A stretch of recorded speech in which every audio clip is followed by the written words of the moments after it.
Welcome back to Top 5. My name is Chance Brown, and I'm going to be your host for today.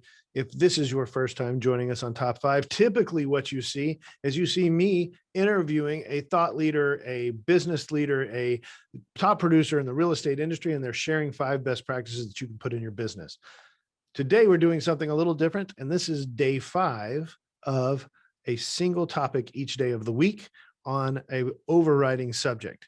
So we're trying something a little bit new. This week, we are talking about getting back to basics after the last couple of years of kind of a crazy real estate market where we've been all over the place, doing all kinds of things.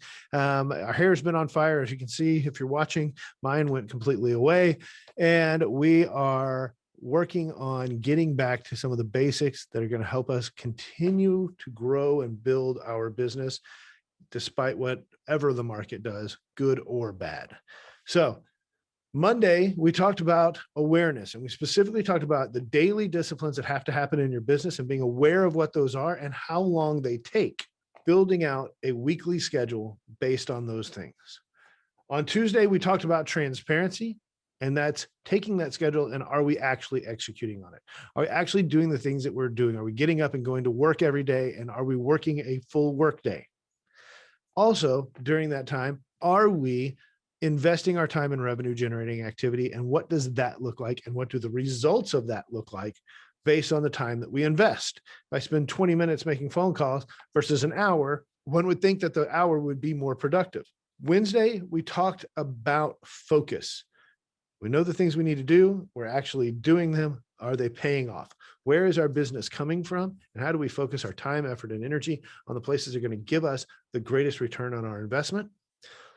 Typically, that looks a lot like your referral basis. It looks like your sphere of influence. It looks like your past clients. And that was yesterday. We talked about really trying to take that next level by doing 2 things. Number 1, training our referrers on how to and why it's important to refer. And number 2, tracking activity with them to make sure that once a month we're doing something with all of our best referrers, but that we're not neglecting the rest of our database because of that. Today, we're going to talk about accountability.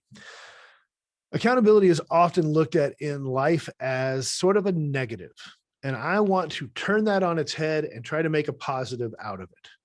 When we're training new agents here at our brokerage, one of the things that we talk about with them very, very frankly is the accountability of the activities that they need to be doing to build a business. And we don't do it from I'm a police officer and I'm checking your numbers and I'm doing all of these things because I want to catch you not doing it. We talk to them about it from the standpoint of that we have invested a significant amount of time and effort into ensuring their success, that we want to make sure they're not going to fail. And the way that we make sure that they're not going to fail is by inspecting what we expect on a fair and consistent basis throughout their time in that training program. And by doing so, what we find is this is where we need to help this agent grow more. So accountability. Accountability is really, really simple, but it takes a lot of discipline.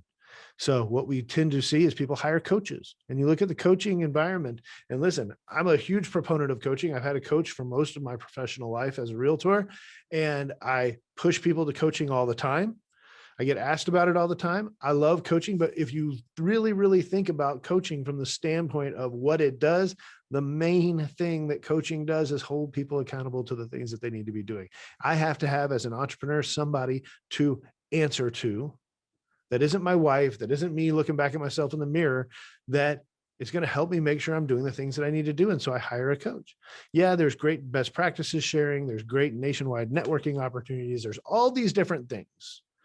But the truth of the matter is, I'm hoping that I have somebody there that's going to hold my feet to the fire in order for me to grow my business. And that's the accountability piece. So there are some things that you can do. We already talked about tracking our time. And that's going to give you that transparency and that awareness. That's going to help. Getting an accountability partner, a friend in the industry, even if they're not in your market, who cares where they are? You need somebody who's going to say, okay, what are you doing today? Great. Let's touch base tomorrow. And it's a 5-minute phone call in the morning. You don't go to the gym by yourself because you're not going to stick with it. You go to your gym with a trainer, or you go to the gym with a buddy because you can hold each other accountable. My wife started walking with a neighbor. She was walking really inconsistently. And now that she has her neighbor going with her in the mornings, they go almost every morning, and she can tell a difference because she's doing that exercise. It's good for her mindset for the day. It's good for her exercise level, all of that. This is the kind of thing I'm talking about. Having an accountability partner that isn't somebody who loves you and wants to just placate you, but is somebody who's really going to hold you accountable for the things that you need to do. That's a really simple entry into it. Maybe the next thing is sort of a group coaching or group accountability, whatever that looks like. That may be it. Maybe it's you need to go out and hire a coach because you have, as you look at these 5 basics, maybe you don't have the things in place that you need to have in place, but one of the big ones is accountability. Whatever that looks like, hey, put it on social media, create a vision board and put it on social media, set your goals out there on social media, give updates, email it to your sphere, get people involved in it. It doesn't really matter how you do it. What matters is that you're doing it. And it's not something that, oh, I listened to this podcast and it was great and blah, blah, blah, blah, blah. And I did something for a week and then I stopped doing it because life happened or this or that happened.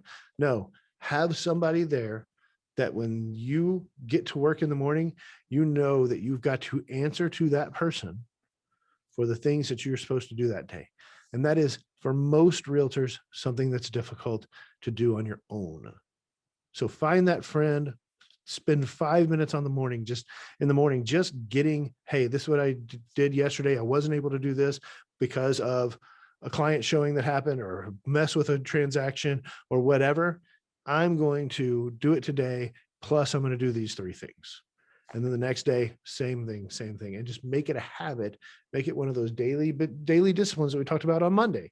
Start your day with accountability.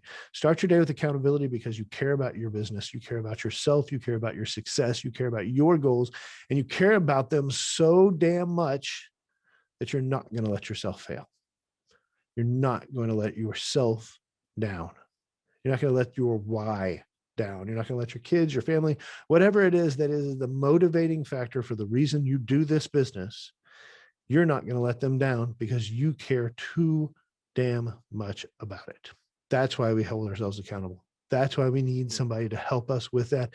And so I'm going to encourage you as you get back to the basics, all the things that I've talked about this week, all 5 of them really come down to execution at the end of the day. Are you disciplined enough to focus your efforts into the execution on these 5 things? And if you are, you're going to be successful. If you're not, then probably the piece of the puzzle that is missing 9 times out of 10 when we look at this is the accountability. If that's you, if that's resonating with you, if it's easy for you to put off the hard things because the easy things are easy and the hard things we push off to the next day. We don't do it today. We do it another day. Whatever that looks like, man, find somebody who's going to hold you accountable to the hard things. That's going to help you grow your business along with these other 4 basics that we've talked about.